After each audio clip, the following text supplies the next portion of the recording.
Today I looked upon the cliff where Hilltop stood. I can still see its hanging roofs against the cypress trees.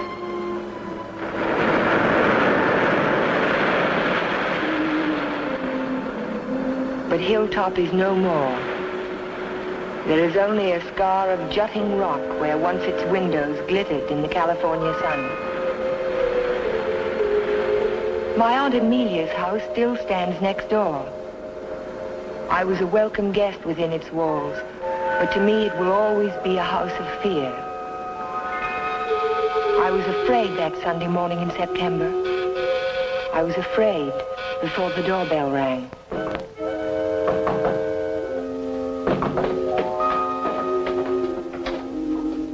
Morning, Ella. Good morning, Ray. Hello, Amelia. Where is he? Where's Cohen? Jeff? Why, what's wrong? It's a wonder you weren't murdered in your bed. Dr. Hartley told me this morning. I won't permit him to stay in this house another day. What is it, Major? What's the matter? It's all right. It's all right, Amelia. I'll handle this. Where's his room? It's there, Just leave this to me. I'll take care of Cohen. Cohen! Cohen! Are you in there?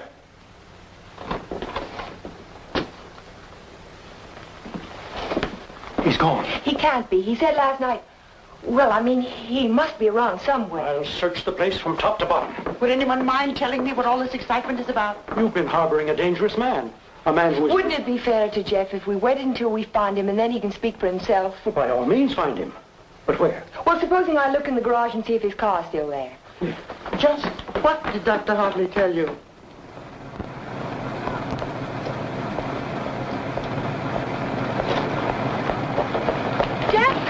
Jeff, are you in there? Jeff! Jeff, are you all right? Major Badger, hurry up! What's the trouble? What's the trouble? What's wrong? Jeff, I'm sitting in the motor. Oh, my. Stay out there, Amelia. Come in here, oh, no. We haven't seen a Canadian boy. Gotta get him out in the air. Amelia, phone for an ambulance. Yes, I will. Come on, Ellen. Right grab away. his shoulders. You grab his legs. You get him out in the air. Come on. Jeff, if only I had listened to the doctor. If you had only listened to him on the train. There was something wrong even then, something terribly wrong. I should have seen it in your eyes the first time we met.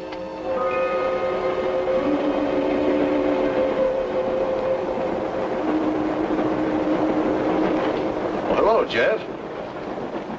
Oh, hello, Doc. Patient in Los Angeles, or were you just doing the town? Oh, medical dinner at the Biltmore last night. What have you been up to?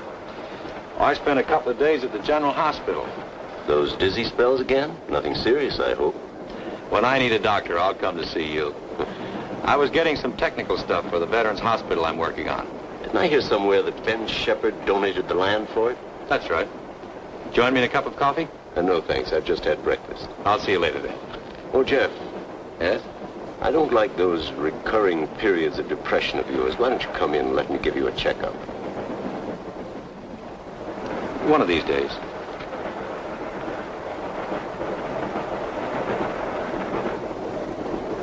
Morning, Elmer. Oh, good morning, sir. How about a little breakfast? You can start me off with some black coffee. Yes, sir.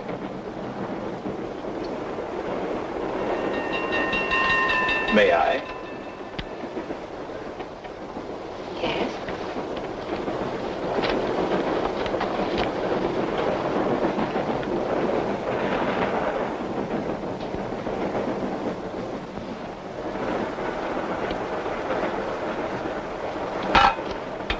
Oh, sorry.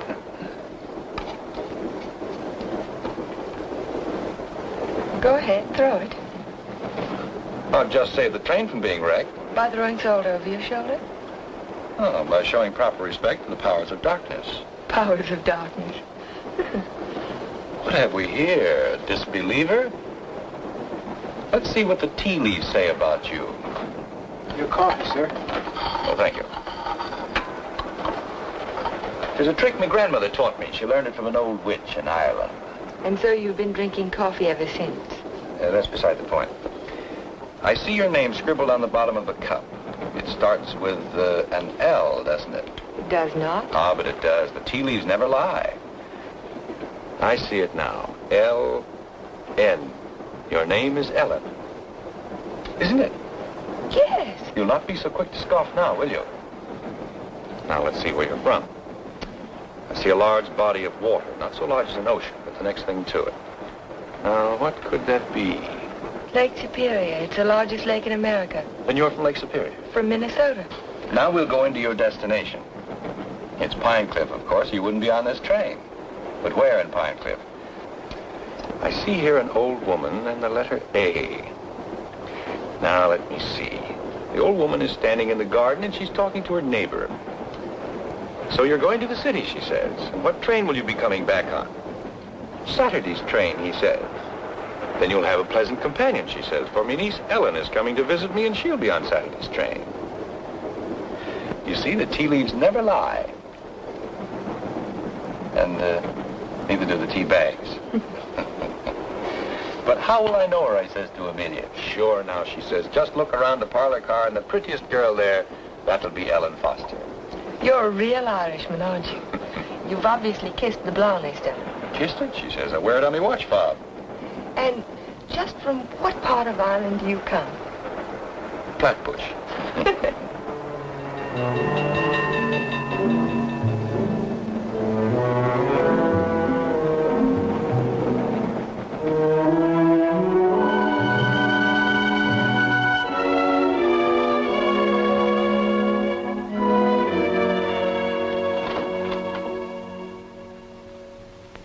Good morning, Sue. Good morning, Mr. Cohallen. Mr. Shepard here yet? Well, he's in his office.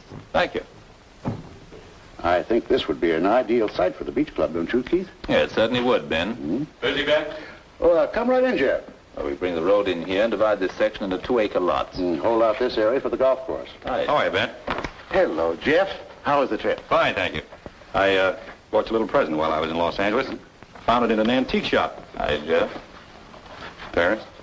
It's a map of an old Spanish land grant. Say, that is an antique.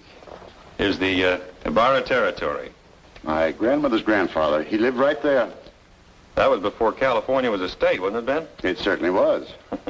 I keep forgetting how long your family's lived here. Only since 1820. Really? Come in. Pardon me, Mr. Shepard. What is it, Mac? Well, Sue told me you were in here.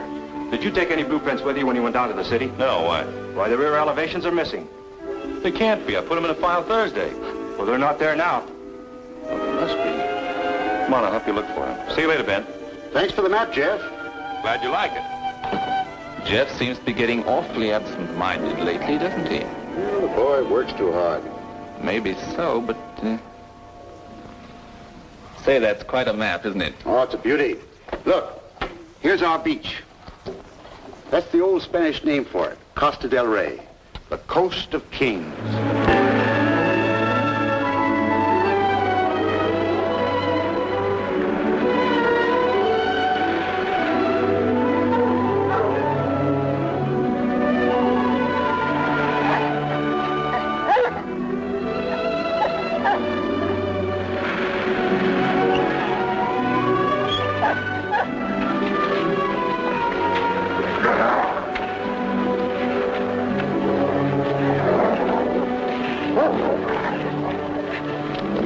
Down, mister, down. Don't be afraid of him. He won't hurt you. Well, I hope he didn't tear your coat.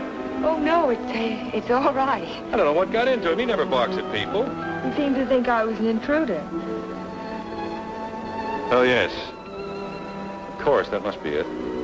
Is this a private beach? Oh, no.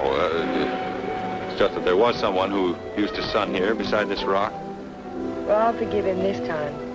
I must say you own a very particular dog. I don't own him exactly. They own me. Shamrock and Mr. O'Grady. Mr. O'Grady? Isn't that an odd name for a German Shepherd? Well, it's Herr von Gradenstein on his papers. I translate it. Well, I guess I ought to go home. I'll walk along with you.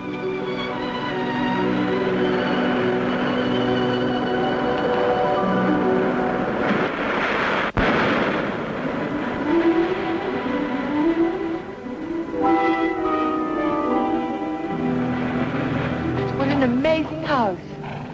Don't you like it? Yes, I think I do. It looks as if it had wings. As if it could take off and fly across the sea. That's the effect I was striving for when I built it. You built it? my house. It certainly belongs exactly where it is, doesn't it? Yes, I think a house ought to blend with its environment. If it's built in a valley, it should crouch between trees. If it's on top of a hill, it ought to be part of the sky.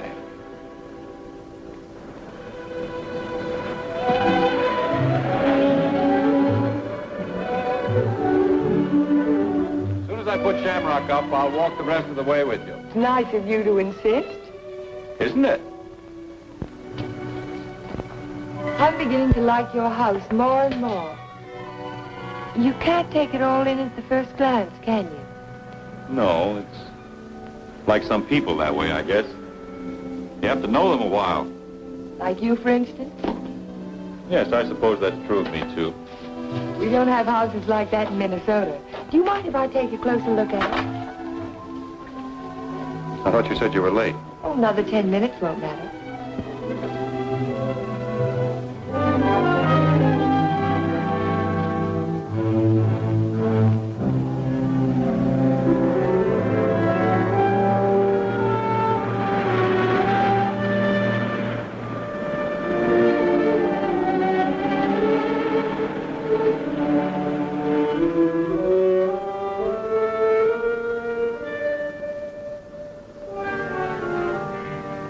May I go in? Why, of course.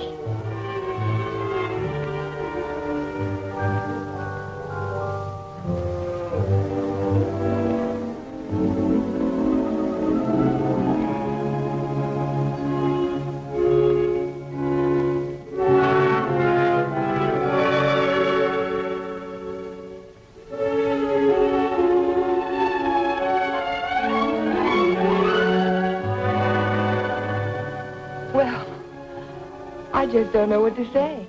You care for a drink? Thank you. Sherry, all right? Yes.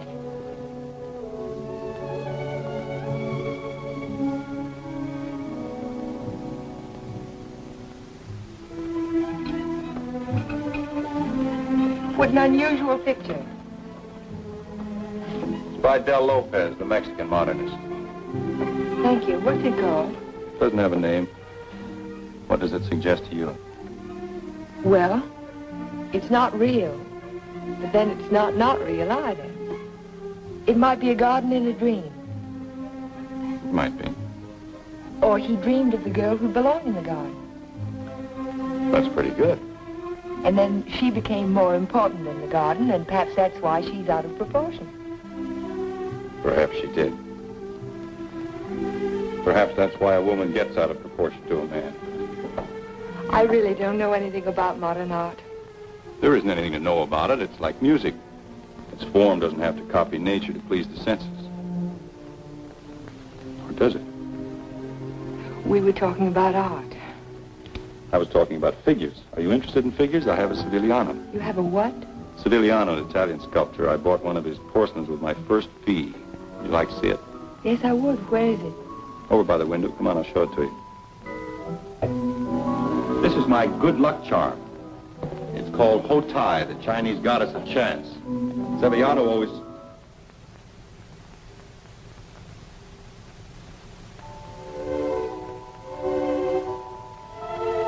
Oh, Jeff, I'm terribly sorry.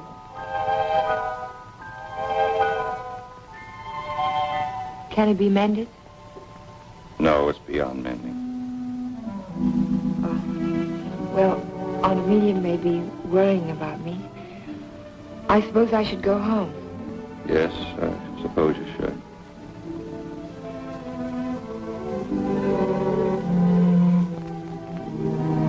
Goodbye.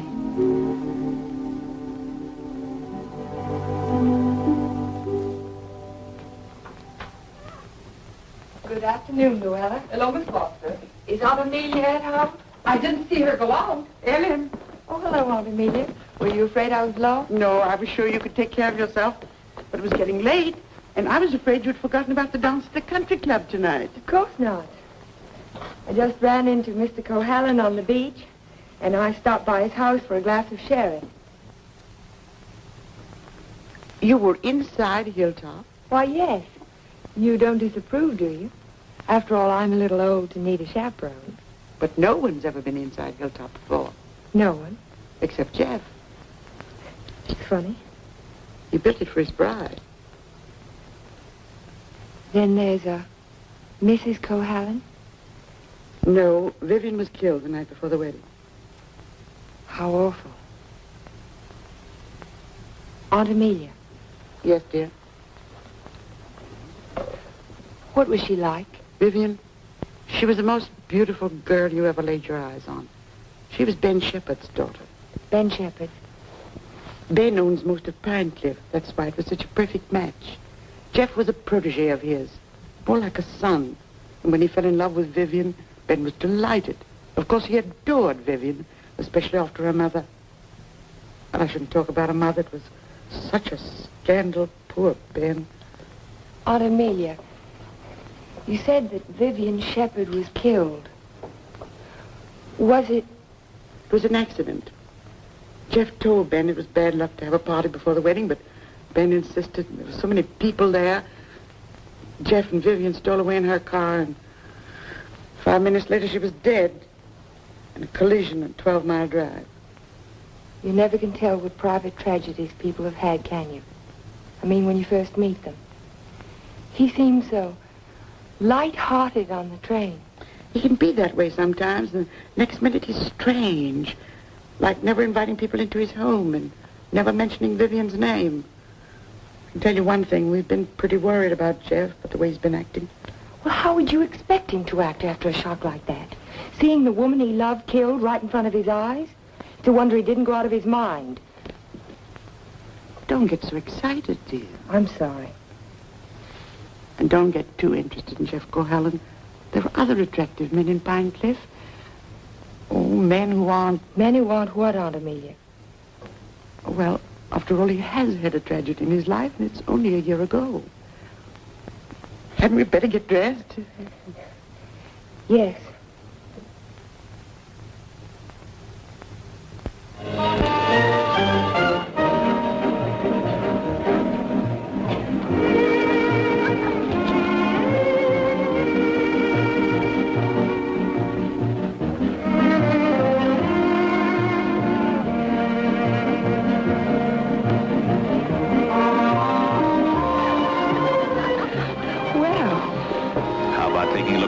Big California mall, huh? I can see it through the window. Yes, what I had in mind was a personally escorted tour. Think of my reputation, Mr. Ferris. But I am thinking of it. A new girl in town seen walking with me in the moonlight while a stag line will give you a rush. I never encourage stag lines. There's no future in them. Well, in that case, we'll sneak out quietly, huh? No, thank you. Thank you, but no. Cold climate, Minnesota. Yes, isn't it? Let's go down to the bar and talk it over. All right. I see you know our local hero. We've met. A charming fellow. Yes, he is. I suppose you fall madly in love with him. Everybody else does. Except you, Mr. Ferris. Oh, I think he's just ducky. Did you children enjoy your dance? It was just ducking. Keith, you must sit down and have a drink with us. I thank you. I'd like to. Hello, Amelia. Hello, hello. Welcome home, Dodo. Thank you. Good evening, Major. This is my niece, Ellen Foster. This is Miss Ferris, dear. How do you do? How do you do? And Dr. Hartley. Why, yes, we met on the train. My name is Ferris, too. You, I know. Oh, balls, Major. Now, you two stay right here and don't you move till we get back.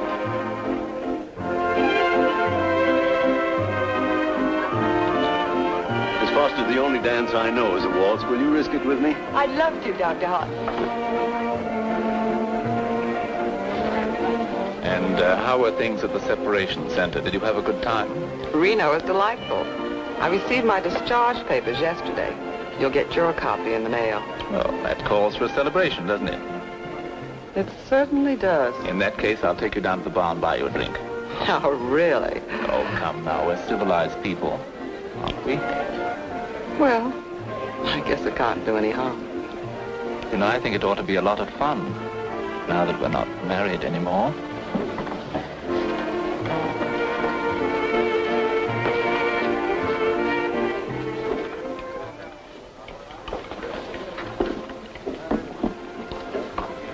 What do you think your chances are?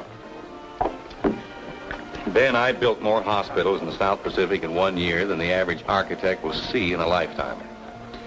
The only competition I'm worried about is Talbot and Talbot. Huh?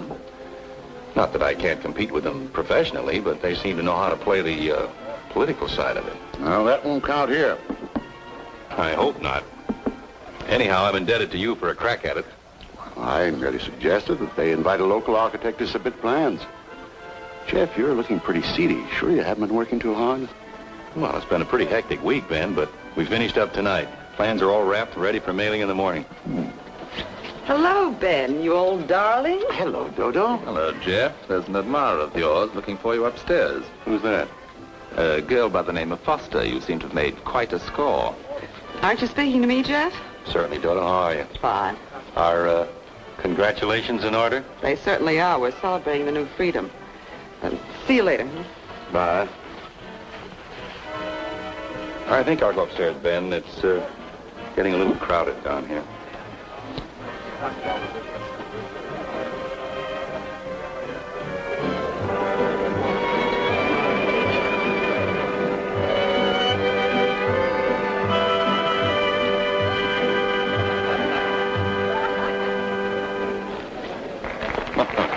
Too long? I'm completely exhausted.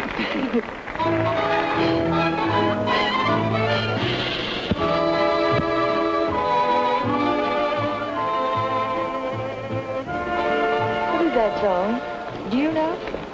It's called Don't Forget Me. Oh, I remember. They played it a lot last year. Yes, they played it last fall. Is something the matter? No, I didn't eat my dinner. I guess you shouldn't drink on an empty stomach. Excuse me.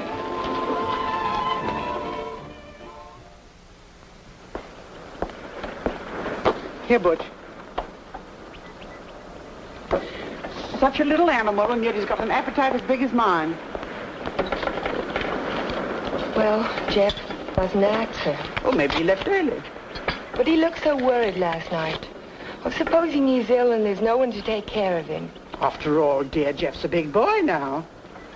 Oh, how nice. We're invited to Ben's Fiesta next week. He gives one every year. I think I'll walk over and make sure he's all right. Who, Ben? Oh, you mean Jeff?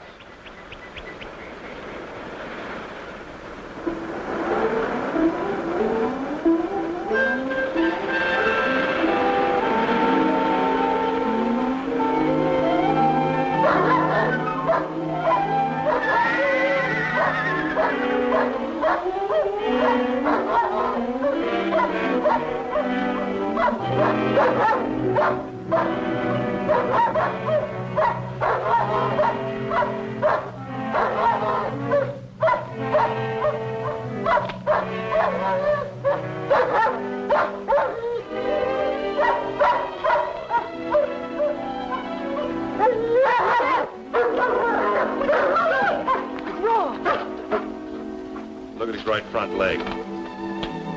It's shattered. Poor Shamrock. I hate to have to destroy him. How did it happen? I don't know. I don't know how it could have happened. You better wait for me outside.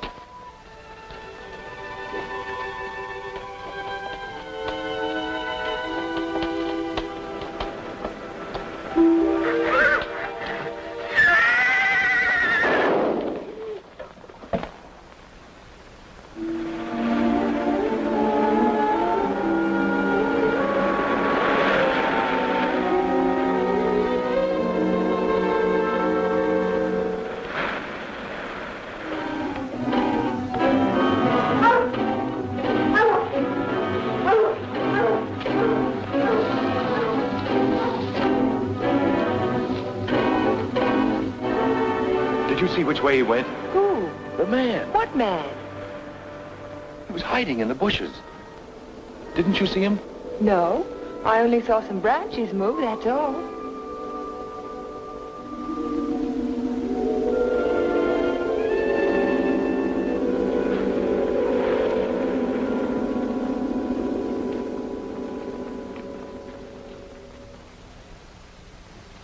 I've never seen lovelier roses. What are they called? Matador, I believe. They grow on the bush out on the terrace. Matador? Of course, after the color of the bullfighter's cape. Or the bull's blood. Jeff, I'm so sorry about Shamrock.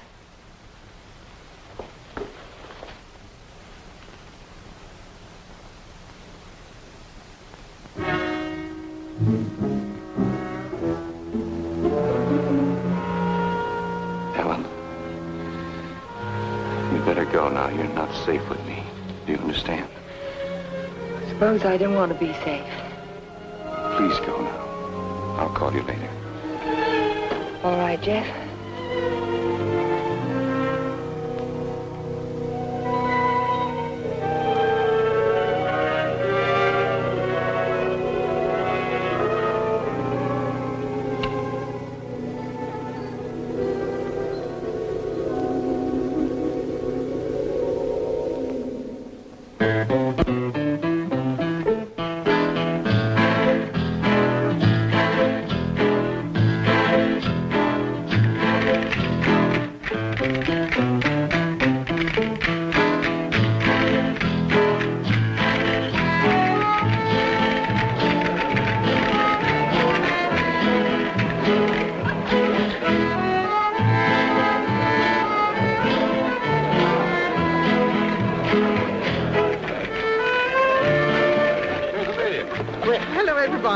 Ben, this is a wonderful part. Oh, thank you, Amelia. Tell me, have you seen the Major? Yes, he's right over there. Thank you. Excuse me, please. Certainly. Will you excuse me, please? All right, Ben. Thank you. Major, I wonder if you could tear yourself away from these charming people and come and speak with Mrs. Atkinson. She's dying to talk to you. You know, for a woman my people's age. Go ahead. Tell me, what does a certified public accountant do? Especially a pretty certified public accountant. I compile actuarial tables for an accident insurance company. What are the odds against a man fracturing his arm? That sort of thing. Oh, what are the odds? 90 to 1 that you won't break your arm this year. Well, that's good. But if you do, it's 2 to 1 that it'll be the right arm. Well, have you noticed that in your practice? No.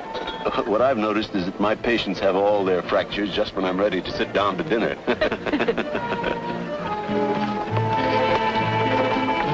Hey, you. Come here, man. I want to talk to you. Si, senor. Didn't I see you around my place last week? Me? Me, no, senor. I'm sure I saw you hanging around my stable. Me? No, senor. Some other fellow, but not me. Just a minute. All right, quit. Well, I wonder what that was all about.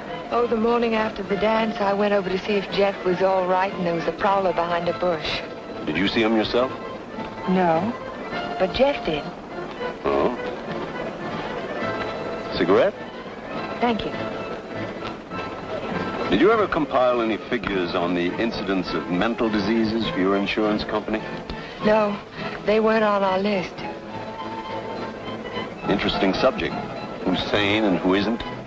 Hard to tell sometimes. Do you know anything about paranoia? It's a form of hallucination, isn't it? Delusions of persecution. Starts with an inability to withstand stresses. Normal person experiences misfortune, throws it off sooner or later. But if a person is psychotic to begin with, he may start to imagine things. He might even begin to imagine there's a conspiracy against him. That's when he gets dangerous. Do you have a specific case in mind, Doctor, a person that you're treating? No, it's out of my field. I'm a general practitioner, not a psychiatrist. Senor Doctor. Yes. Lady call on telephone, very sick. You come right away? Did you get the address? Si, senor. Oh, thank you. Forgive me, please. Of course.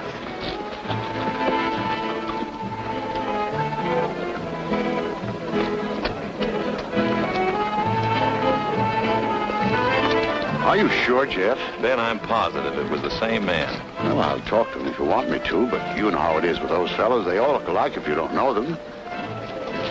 Maybe you're right, Ben. So the guy gets up and he says, Keith, you take a powder. Oh, the guy was bigger than I. So what could I do? This is same thing happened to me, only he wasn't so tall. Oh, I remember all too well. For that evening. Excuse me, honey. I'll be back in a while. Certainly. Because the rest of the committee feel that a local architect should have the job. Ben, may I see you a moment? Surely. Excuse me, Jeff. Certainly.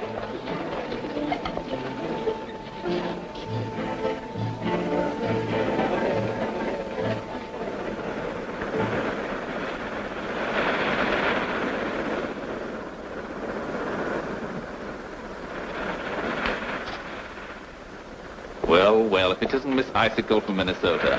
Good evening, Mr. Ferris. Call me Keith. It was nice of you to find this secluded spot. Are you always this way when you've been drinking? Oh, now, this Miss Prim and Proper business didn't fool me for a minute. I spotted you the first night. Don't. You don't have to pretend, honey. Just relax and enjoy it. Stop it. You kidding?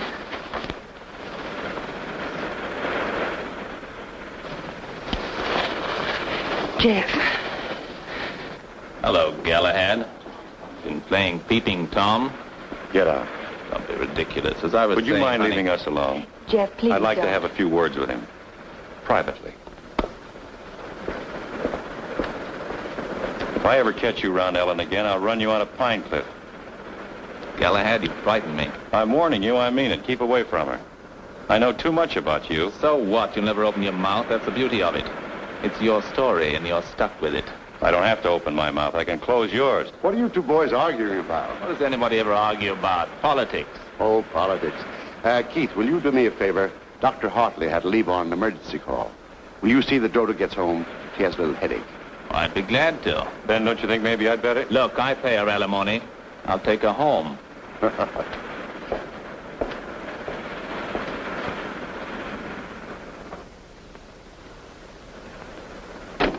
It was a lovely, lovely party, darling. I'm glad you enjoyed it. You're sure I can trust you to take her straight home? Oh, the car knows the way, Ben, all by itself. Good night, then. Ben. Yes? It might be a good idea to keep an eye on Jeff tonight. See that he doesn't drink anymore. He was getting a little out of control. Thanks, Keith. I'll watch him. Good night.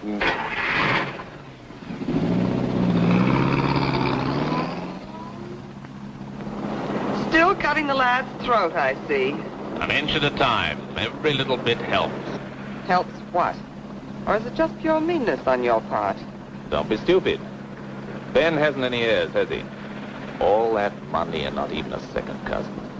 Suppose he should take a notion to leave it all to Cahalan. Where would I be? Out in my ear the day after the will was filed. Well, you don't think he's going to leave it to you, do you? No.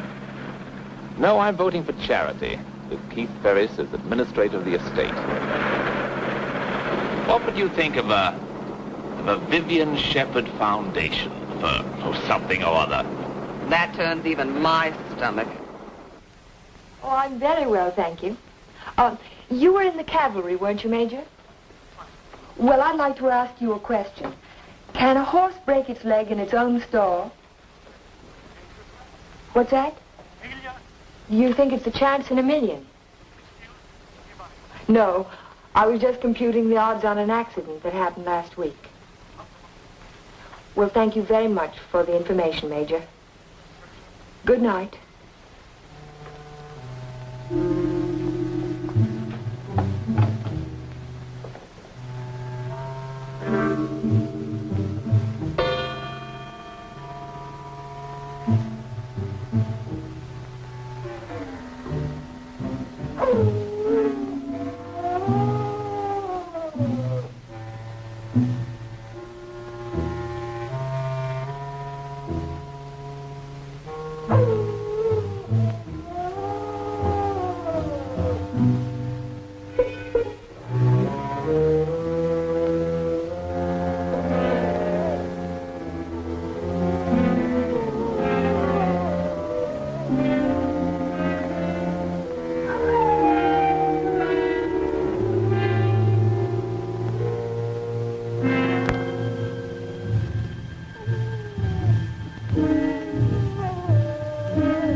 dog howling. I heard it too.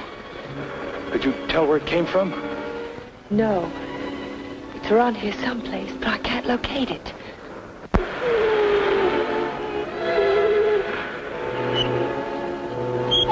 Jeff, listen.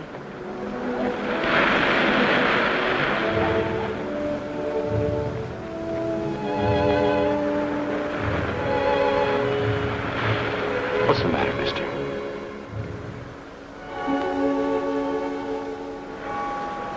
He's gone. Oh, Jeff.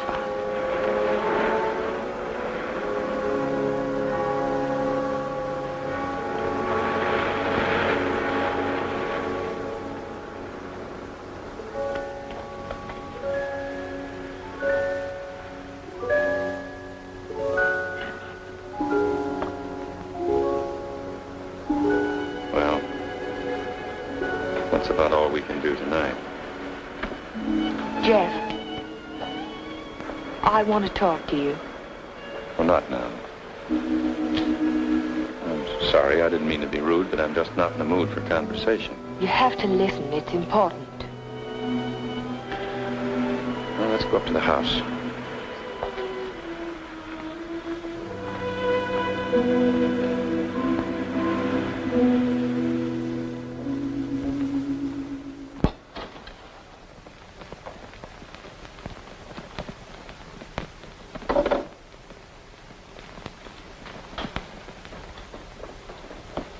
All right, let's have it. I talked to Major Badger tonight. He can't understand how Shamrock could break his leg in his own stall. Well, he hasn't anything on me. I can't understand it either. Unless it's bad luck. Don't call it luck, Jeff. What would you call it? I'm not sure.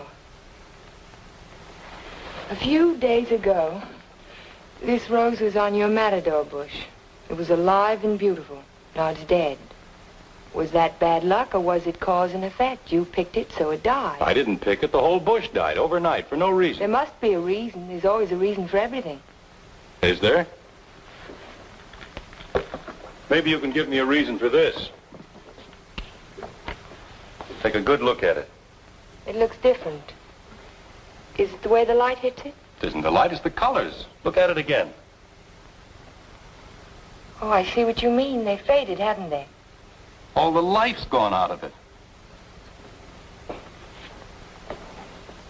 Your rose bush dies.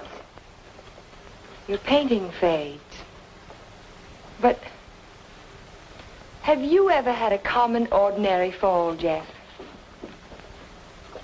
What do you mean? 65% of all accidents are falls. Falls down a flight of steps, falls out of a tree, falls off a ladder, or in a bathtub.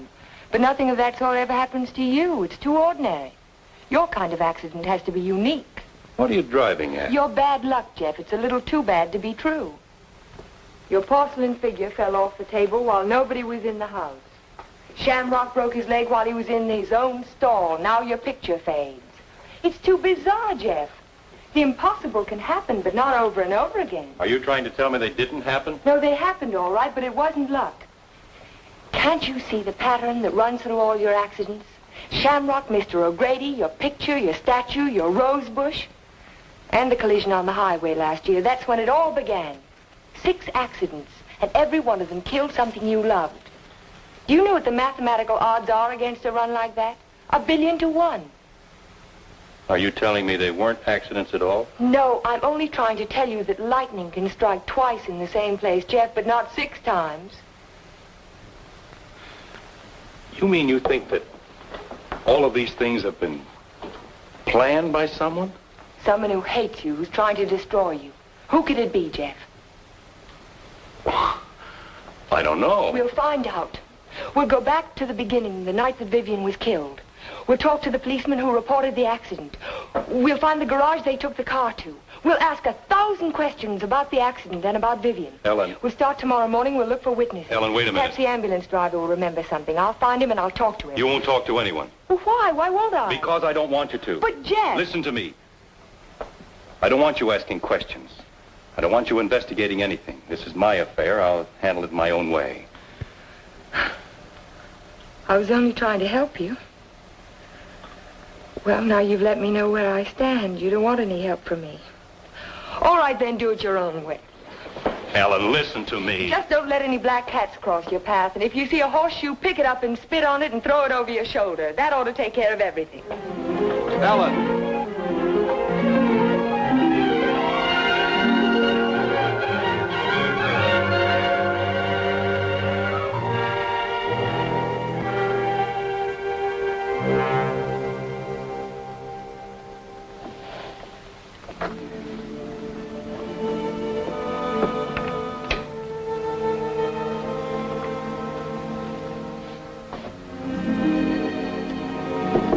Come in. Hello, Aunt Amelia. You didn't tell me good night, dear. I'm sorry.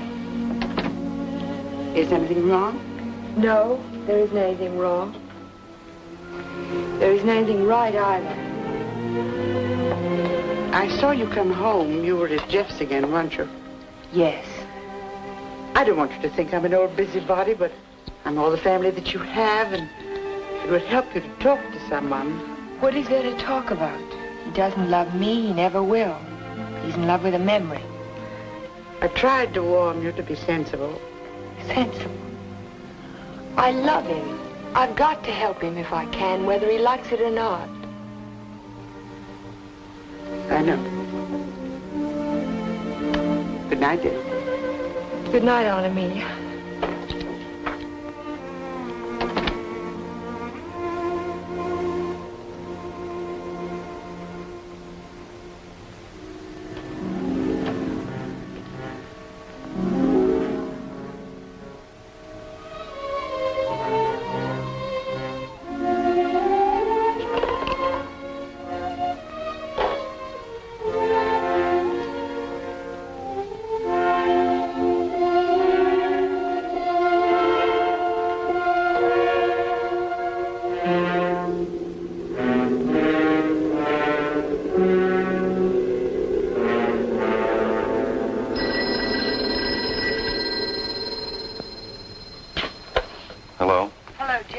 Yes, Ellen.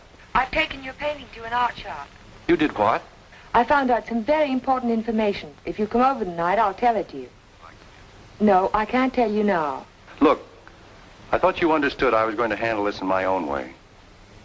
Don't argue, Jeff. Just come on over. Goodbye. Well, what do you think? It's hard to understand why it's faded. The artist didn't use pen colors. He didn't even use tempera. There must be a reason. I would say this was painted with London watercolor. That's the best you can get. Nothing fades them except continuous exposure to strong sunlight for at least a month. That's impossible. I can't imagine what caused it. Well, I tell you what I can do. I can talk to a couple of artists I know. They might have an idea. I think my best bet is to go and see Trilfit. He's a watercolor man. He's one of the best. He ought to know everything about it. I think I'll catch him tomorrow morning. You know Trilfit, the naturalist. He painted dogs and horses and cows. My wife, he made a beautiful painting. Thank you very much. I'm sorry to have troubled you. Oh, no trouble at all. Oh, Miss Foster. Yes? I just remembered something. Years ago, I framed some pictures for a painter by the name of Torres. Vicente Torres. One of the paintings was an old lady playing the guitar. It was a watercolor. And it faded? The man who bought the picture took sun lamp treatments that winter, and he took it on a couch right under the painting, and he was mystified why the color faded. So Vicente found out that the rays from the sun lamp broke down the pigment. Can you remember the name of the man who owned that picture? I don't think I ever knew. It was some local man. What about the artist? Is he still in Pine Cliff? Torres? He died 5 years ago. Oh. Thank you again. Sure.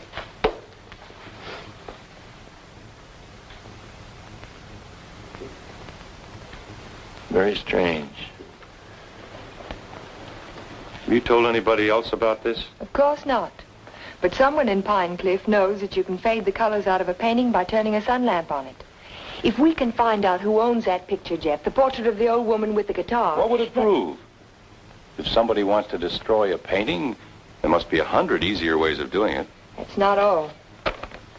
Read this.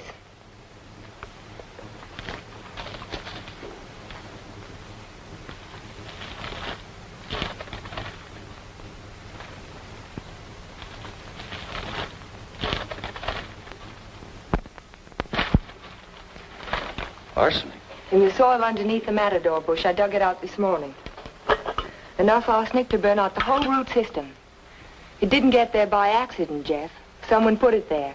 Someone who knows how to poison a rose bush. Or a dog. Or a man's life. Would you really like to help me? You know I would. And forget it. Forget the whole thing. But there was poison in the root system. The chemist told me. You never saw the chemist. You never heard of a portrait of an old woman with a guitar. Do you understand? No. No, I don't understand. Jeff! Jeff! Your house. Look out the window. I saw it from upstairs. What? It's burning.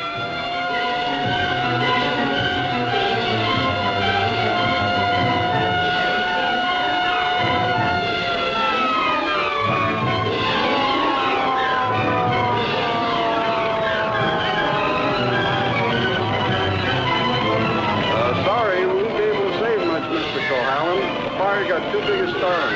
Everybody stand back. Out of the way, please.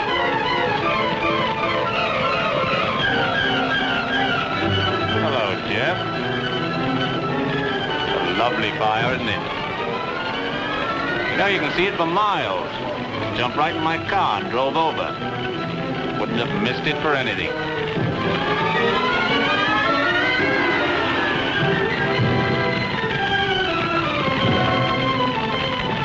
I'm so sorry, Jeff. Such a beautiful house. I'm glad it's gone.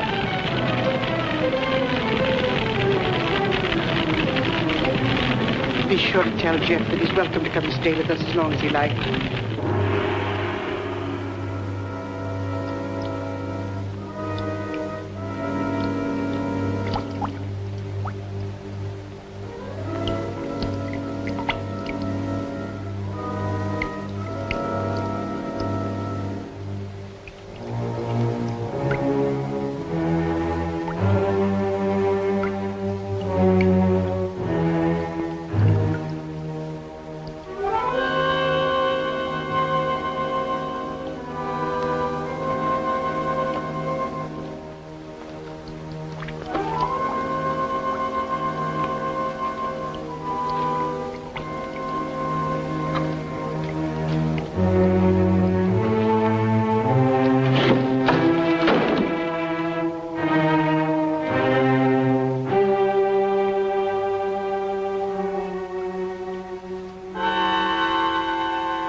No, he hasn't come in all day. Have you tried to locate him at Mrs. Foster's? Yes, I did, but he left the house early this morning. Well, wait a second. Here he is now. Good, good. Have him come right in. Mr. Shepard wants to see you. So I hear. He'll be right in. Thank you. He's here now, Stacy. Hello, Ben. I didn't mean to keep you waiting. It's quite all right, Jeff. I'm terribly sorry about what happened last night. I know you are, thanks. I wouldn't bother you about anything today ordinarily, but Mr. Rogers just came to town. Stacy Rogers, chairman of the hospital committee. Oh, of course. How are you, sir? Glad to know you. This is the Jeff Cohallen I recommended to you. Yes, we examined your plans last night, Mr. Cohallen. Good, clean, modern lines. Thank you. I'm sorry we couldn't give you the job. You couldn't, what? I was just about to tell you, Ben. We decided on Talbot and Talbot. You did? Well, this is a surprise, Stacy. Which was it, Mr. Rogers? Politics or stupidity? I beg your pardon. If they'd given it to Magruder or Chesney and Pike, I wouldn't have said a word because I know the boys would have gotten a good, modern hospital. But Talbot and Talbot haven't had a new idea since Burnham did the Flatiron Building. Oh, now, take it easy, Jeff. Oh, they're not architects. They're political finaglers. Maybe you can tell me just one detail in their plan that was an improvement over mine. Name just one. Young man, your attitude doesn't deserve a reply. But since you're a friend of Mr. Shepard's, I will say to you that no member of the board, myself included, could understand how a reputable architect would submit his design for an important building with no interior detail whatsoever. No detail. There were 17 blueprints of the interior, right down to the placement of the operating tables and surgery. You may have drawn them, young man, but you didn't send them to us. There were no interior details? None at all. Could they have been misplaced somewhere in your office? Not possibly. The sealed packages were opened in the presence of the entire board. Maybe you misplaced them, Jeff. You know how absent-minded you've been. Suppose you can find the duplicates. Would the board be willing to reconsider? That's impossible. The contract has already been awarded.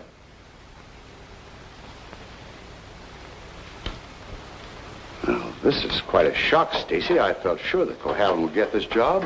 Oh, I'm sorry, Ben, but you understand my position. Jeff, you weren't going off without me, were you? Without you? You told me to drop in at 5:30 and you'd drive me home. Do you remember? I'm not going home now. Oh, is anything wrong? Everything's wrong. Come on, let's get out of here.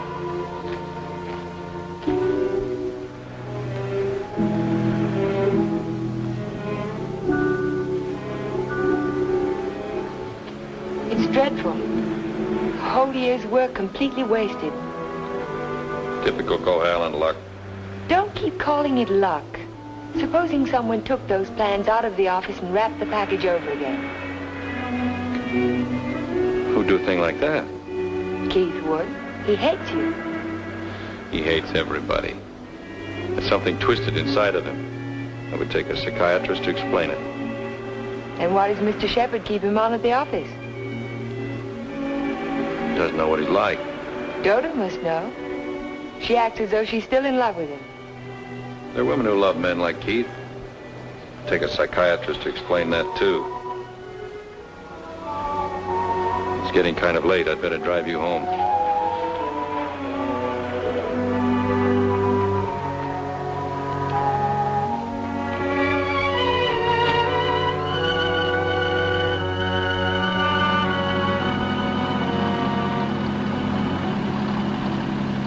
Isn't this near where...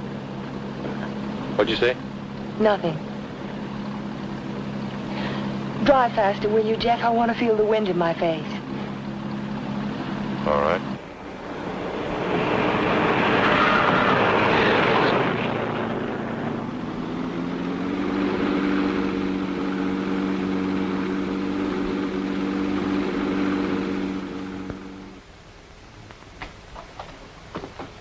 Here you are, Miss Foster. 296 Hall Street, Fall River, Massachusetts. Thank you very much, Sergeant. Just one thing more. The accident happened on 12 Mile Drive, didn't it? That's right. Just 3 miles from Pine Cliff. Thank you very much. Traffic department. Miss Foster. Who? Just a minute, please. Oh, Miss Foster. It's for you. For me? Hello? Miss Foster? This is Dr. Hartley. Oh, hello, Doctor. How on earth did you know I was here? My office is just across the street. I saw you go into the police station as I parked my car. Are you in trouble, Miss Foster? In trouble? Why, no. I mean, not exactly. I think you better drop into my office. Can you come over right away? Well, I have a long-distance phone call to make first. Well, just as soon as you complete your call. Yes. I think I could come by in about 20 minutes. Thank you.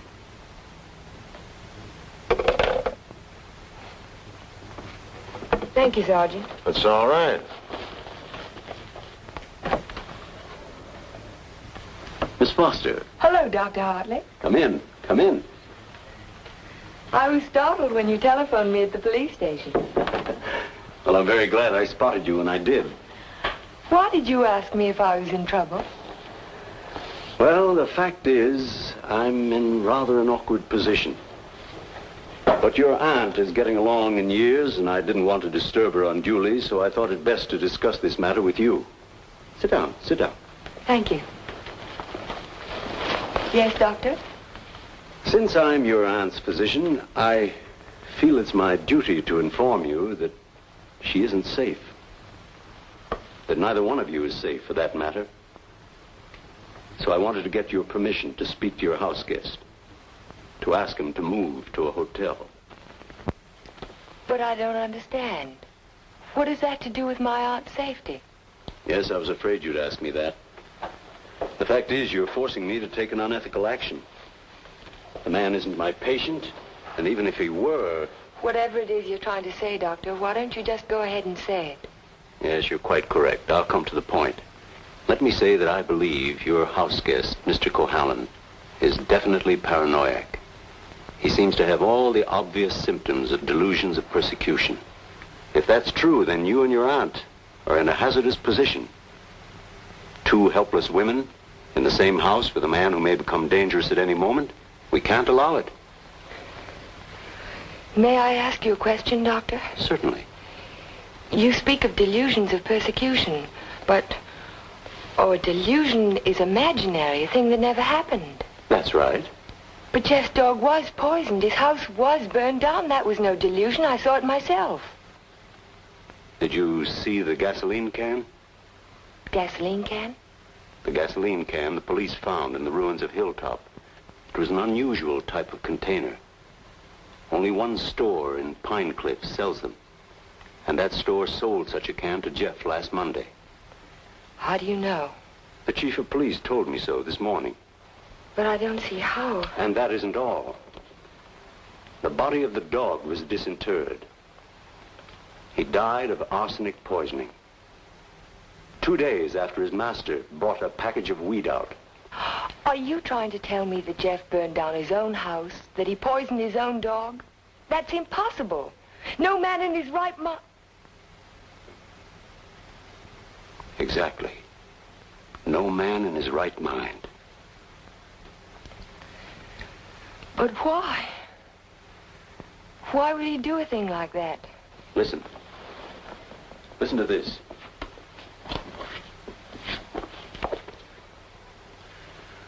Once the feeling of guilt is firmly established in the subconscious, the patient may do injury to himself as a form of penance or self-imposed retribution. Such actions may be taken without conscious volition and will often disappear entirely from the memory stream, so that the patient is later unaware that his injuries were self-inflicted. That's my theory, that Jeff is suffering from feelings of guilt, and he's unconsciously punishing himself for it. Guilt? You keep talking about guilt. I don't understand you. What is he guilty of? His fiancée was killed in an automobile accident a year ago, and he was at the steering wheel at the time. It would be an unusual man who didn't reproach himself under those circumstances, even if he was blameless.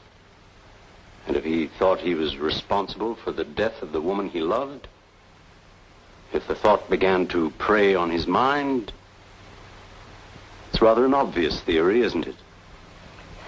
Yes. Then I have your permission to speak to him.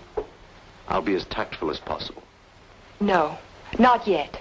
Not until Friday. Friday? I've got to have time to think about it. I'll be very careful, but promise me you won't speak to him yet. Well, I can't force my opinions on you, Miss Foster, but I must emphasize as strongly as I can that delay can be dangerous. Extremely dangerous. I'll be very, very careful, Dr. Hartley. I hope you will, Miss Foster. Thank you.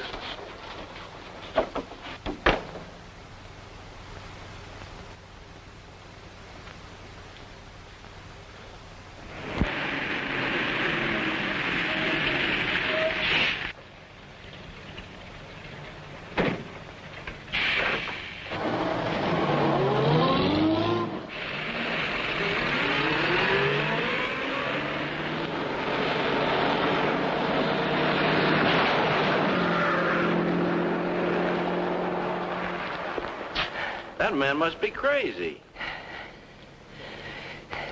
Thank you very much.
Hello, Jeff.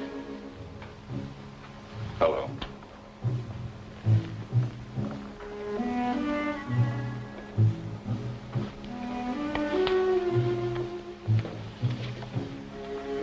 Jack of spades. Is that bad luck? Like a black cat? A dead man's card. Oh? Is there a card for a dead woman? The queen of spades. I almost drew it this afternoon. Oh, what happened? Oh, I just gotten off the bus and was waiting to cross the street and a car nearly ran me down. It almost seemed to be trying to. Did you see the driver? No.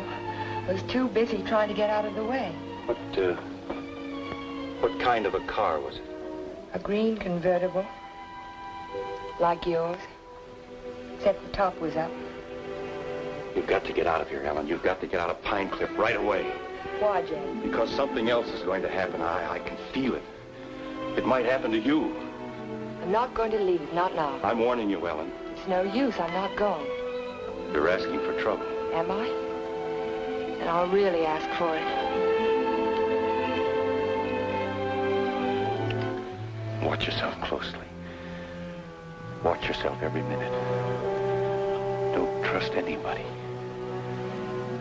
Not even you? Not even me. Well, I think I'll go to bed now. Major Badger said he'd come by in the morning and take us to church. You won't forget what I said. You'll be careful. I'll be careful.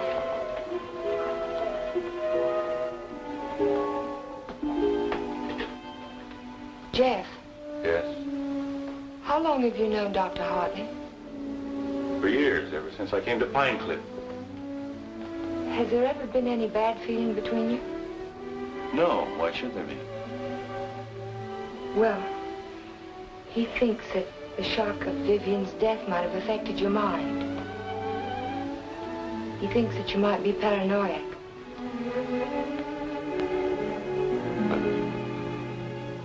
You don't think so, do you? No. I don't think so. Good. Good night, Jeff. Good night, Ellen.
I wanted you to have this. Don't be afraid to use it if you have to.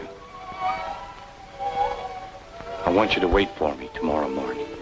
Tomorrow morning? You mustn't leave the house. You mustn't leave the house without me. Promise you won't. All right, Jeff. I promise. You won't forget when Major Badger arrives? No, I won't forget. Good girl. Good night.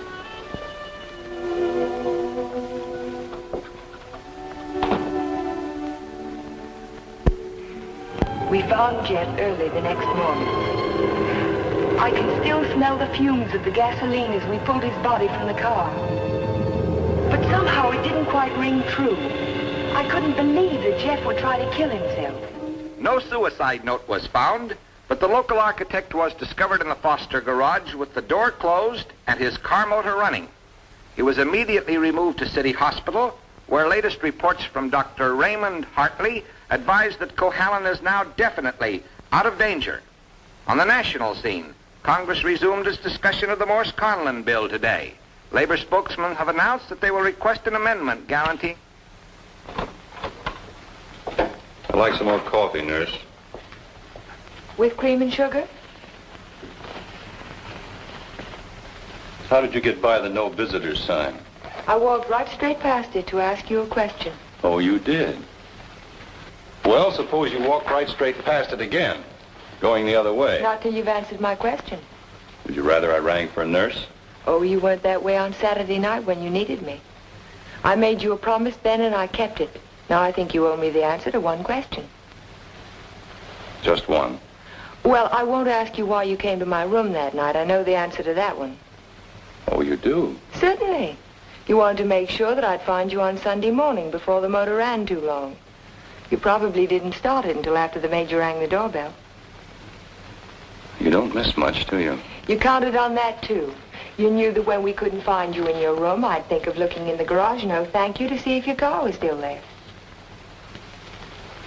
You have all the answers, haven't you? All except one. Why did you fill those buckets with gasoline? Fill the buckets? Oh, you saw that, too? Yes. I wasn't filling buckets. I was draining the gas tank. So if you didn't show up in time, the motor would stop running as soon as the gas in the carburetor was gone. But why? Why did you do it? You had your question. Don't be technical. Why did you pretend to commit suicide? When that car almost ran you down Saturday morning, you don't think that was an accident, do you? I couldn't get you to leave town, so I had to give him a different target. Different target? Me. Man doesn't kill my rose bush and my horse and my dog and then stop there. He must want to kill me. I can't wait any longer, not while strange automobiles are trying to run you down on the highway. I've got to force his hand now. I want him to think that it's safe to take a shot at me. Don't you understand? Not quite. I've tried to commit suicide, haven't I? It was on the radio. It says so right here.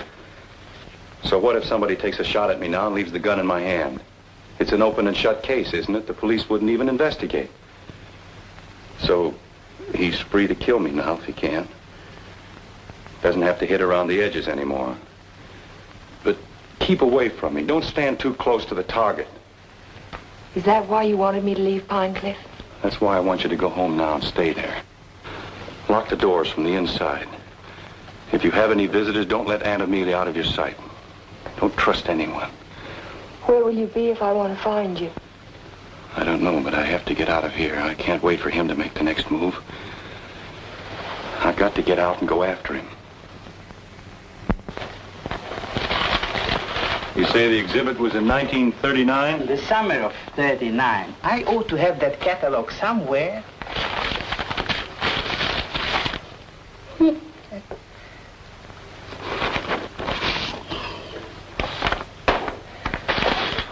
Here we are. And there's a list of all of the exhibitors in here? In the back of the book. Practically every artist who might have known Torres. Oh, yes. This is perfect. Exactly what I was looking for. Thank you. Good afternoon. Yes? Are you Mr. Strabini? Strabini? Yes, that's me. Did you ever know an artist by the name of Vicente Torres? Vicente Torres? Yes. No.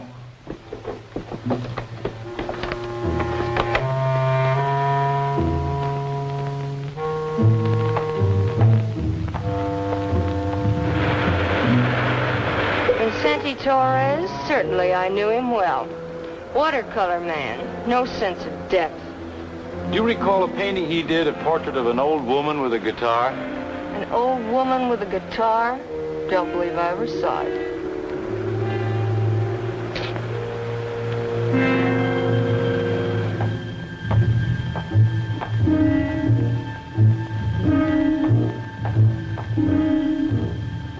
The old woman with a guitar?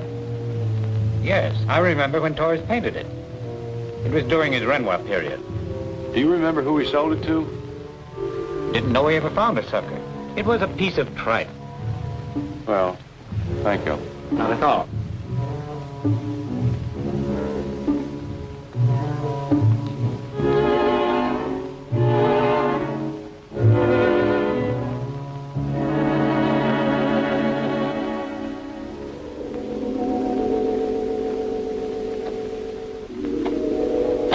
Why, Mr. Cohallen, Hello, Sue. you had a few phone calls. Anything important? I don't think so. A man named Carter called. Said he was a friend of an artist that you knew. The name sounded like Boris. Was it Torres? Could be. Did he leave a number? No. He said he'd call back around 6. What's after that now? When Mr. Shepard's anxious to see you. He's still in the office. Okay. Shepard Estates? Oh, yes, just a minute. Mr. Carter. Hello? Yes, that's the man, Vicente Torres.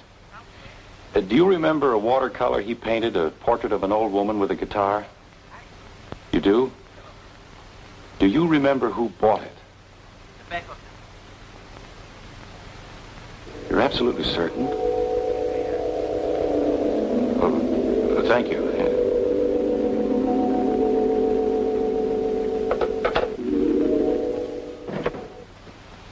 Oh, you're just the man I've been looking for.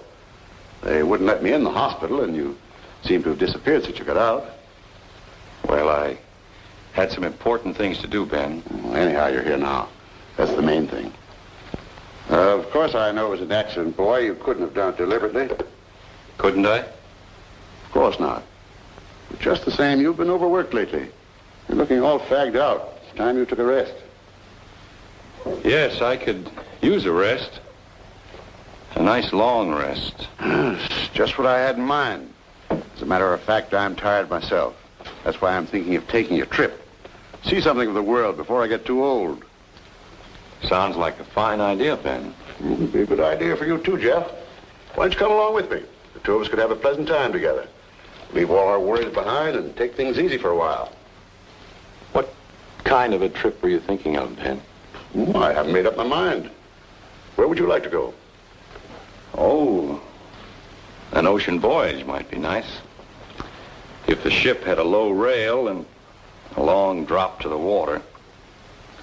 Or Niagara Falls might be handy, or the top of the Empire State Building. Don't talk like that, Jeff. Don't even think of such things. I wasn't thinking of suicide, Ben.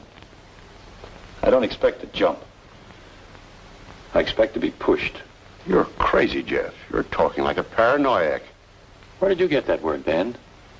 Did you read it in a book, complete with all the symptoms? I'm only trying to help you, but if you're going to take this... Sit down, Ben. Sit down and listen.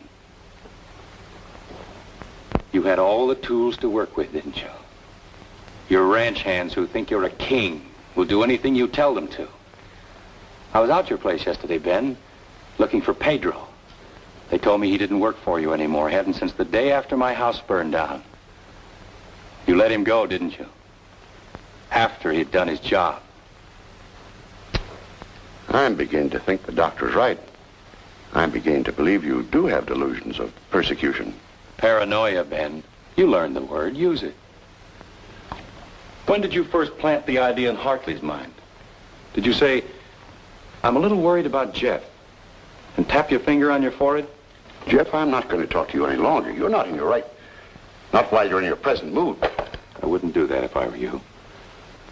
You haven't answered my questions, Ben. Are they too difficult? Let's see if you can answer an easy one.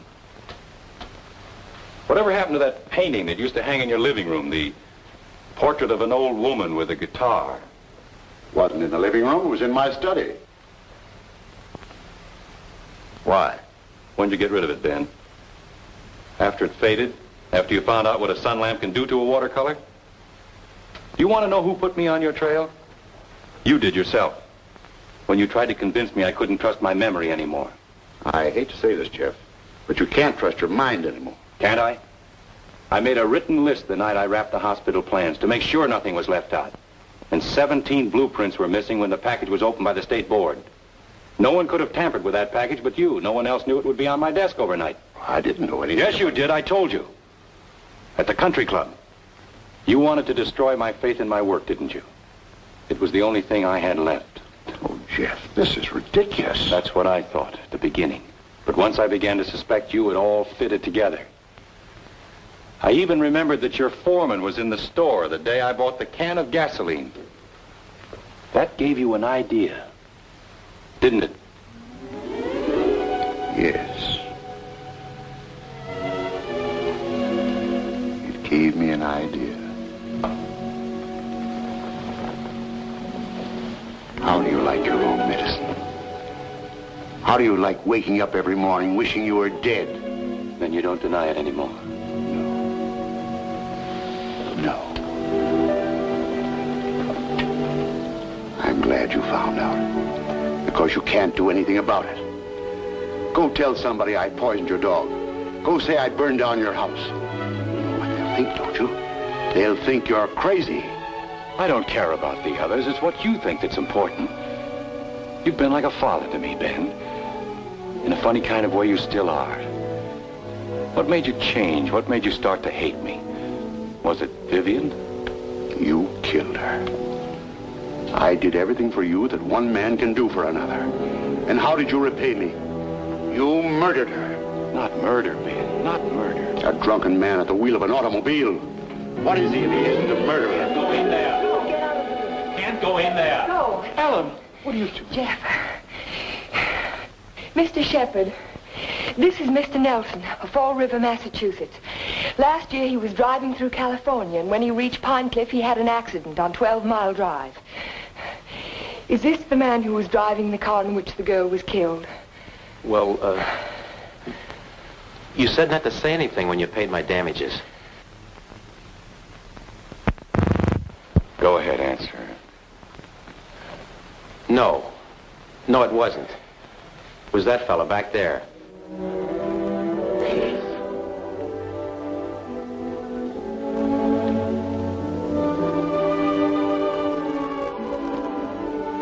Thank you, Mr. Nelson. I tried to keep it from you, Ben. At the party you gave the night before Vivian and I were to be married, I don't know whether you remember or not, I said something to you about the room being a little stuffy. I wanted to go outside for some air. I was really looking for Vivian.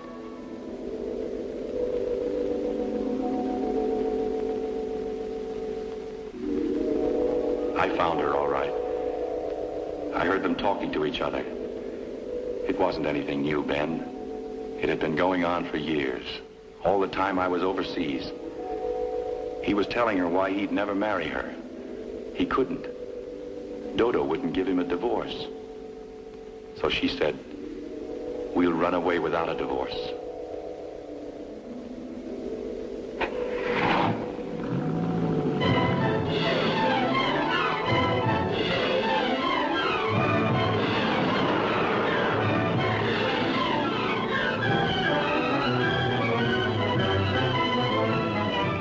On the 12 Mile Drive. I didn't know where they were going, but I knew I had to stop them if I could. He was going as fast as the curving road would let him.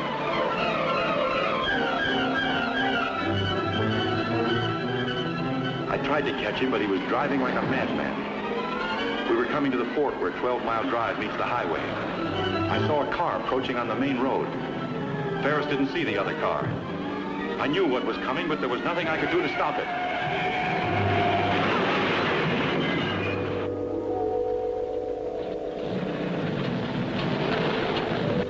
I jumped out of my car and ran toward the wreck.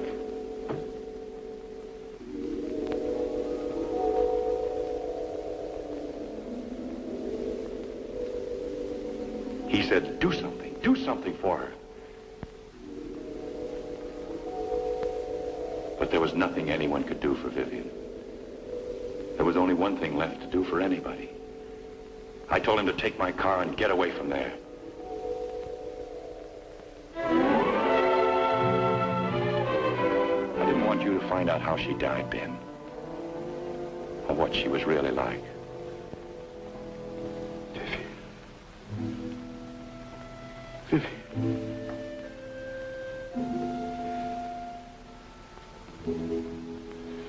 I'm sorry you had to know, Ben. Even now.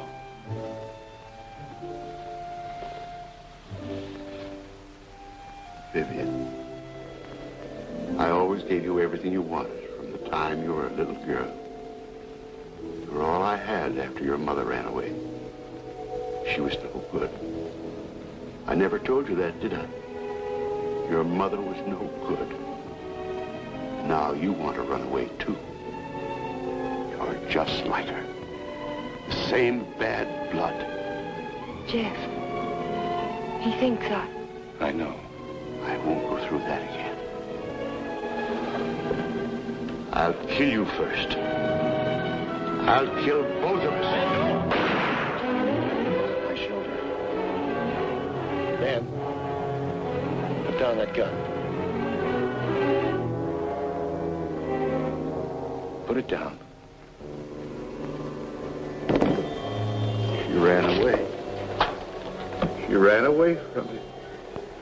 Call Dr. Hartley. Well, you finally fixed me with the old man, didn't you? But you'll never get any of his money now. He's as nutty as a squirrel. Now get out of here. Get out of Pine Cliff. If I ever see you again, I'll kill you. Dr. Hartley, this is Ellen Foster. Will you come over to Mr. Shepard's office right away? Yes, it's urgent. Thank you. It's all right, Ben. Everything's going to be all right.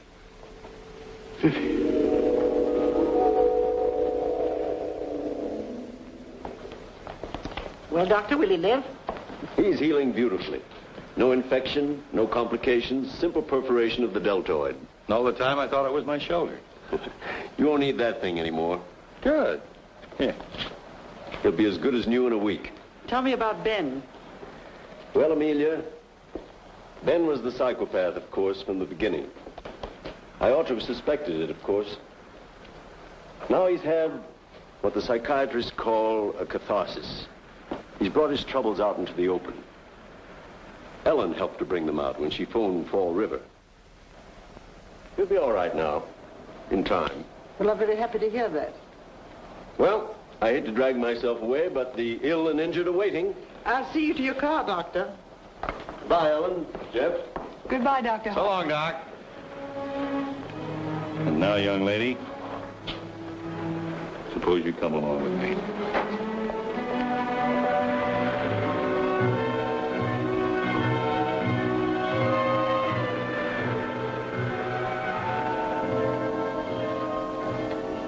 Ellen, Yes, Jeff?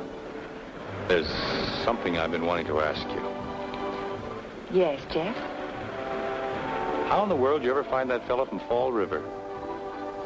Oh, I found him in the traffic accident records at the police station. What made you think of him? The way you drove your car on 12 Mile Drive the other night. You could never have driven so recklessly with me if you'd been at the wheel when Vivian was killed. Not on the same road in the same place at the same time of night. You're pretty smart, aren't you? No. Yes, you are. You're very smart. No, I'm not. Oh, yes, you are. No, because I thought that you loved her. I thought you loved her all the time. I never really loved anyone.